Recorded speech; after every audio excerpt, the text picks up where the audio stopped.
So just to remind you, in 2016, Boris Johnson, leading the Leave campaign, promised the absolute earth to farmers if they vote Brexit. Hello, how are you doing? Did I just hear this morning that you would guarantee farmers would get exactly the same amount of payments that they do already? That's what we're saying, and that's what George Eustice, the farming minister, has said. No government in its right mind is going to want to take away any support from farming. What we are saying is that clearly there'll be some money left over, because we currently contribute about $5.5 billion to the FEOGA budget, to the EAGGF. We get about 2.9 billion back. Some of the we'd have some flexibility there. Net, we get back about £10 billion a year. The other point we're making is we take back control. So if it comes to some crazy regulation, like you've got to slaughter a sheep with 2 teeth in a certain way to take out its spinal tissue or whatever, that finally would be within our power to vary. Same point can be made about 3-crop rotation when you've got more than 30 acres, or whatever it happens to be. If you take back control, you can lift, we think, a lot of the burden of regulation and red tape from UK farmers.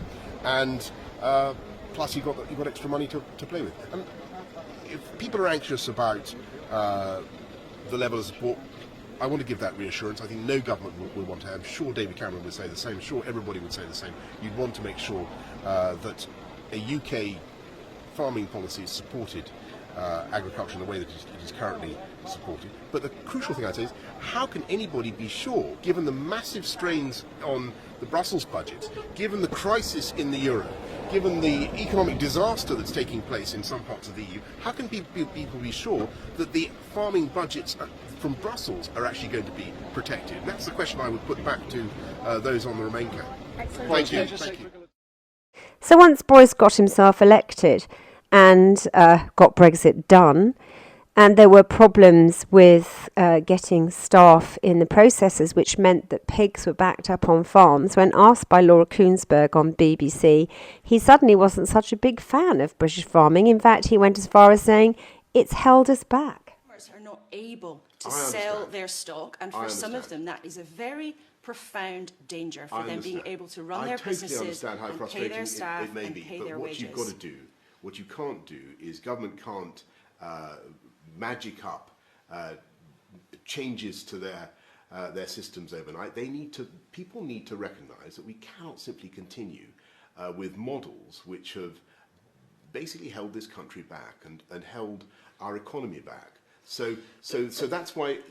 I don't think that he does justice to crofters, to farmers across the country and in Scotland as well, Mr. Speaker, because I think he grossly underestimates their ability to do great things with our free trade deals, to export Scottish beef around the world, Mr. Speaker. Why doesn't he believe in what the people of Scotland can do, Mr. Speaker? Why is he so frightened of free trade? I think there's a massive opportunity for Scotland and for the whole of the UK, and he should seize it and be proud of it.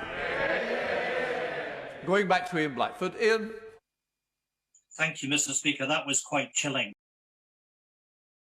So here we have it, Boris Johnson in the Daily Mail this weekend, 2024. Canadian beef is so healthy and nutritious that the average Canadian eats about 3 times as much beef per year as the average Brit and lives on average about a year longer. So why on earth is the UK scuppering a free trade deal with Canada because we don't want to import a single morsel of Canadian beef? Is it because we're doing what's really in our interests, or is it because we're still secretly following the edicts of the EU Commission under the Windsor Framework? Find out in my column in the Daily Mail. Like a true snake oil salesman, Boris Johnson has gone from overselling Brexit to British farmers to then overselling the capabilities of an Australian trade deal, which definitely screwed over British farming, to now deciding that we should all be behind eating hormone-fed meat from Canada. Now, make no mistake about it, the choices in Brexit were always between whether we stay a European country with European standards, or we ditch them and become more like America, or a vassal state, a rule taker of America. And at the moment, we're still in a halfway house. We haven't fully decided what we're doing. And Boris Johnson is advocating for us to go to the full American system. And that would mean decimation largely of British farming. Some farms will do well out of it because they will be able to sell premium quality food to the very wealthy. But everybody else will be eating imported, heavily processed food, which is produced using standards and methods which are completely abhorrent to most of us. We know that British people, polling shows us that British people value British food and high quality food.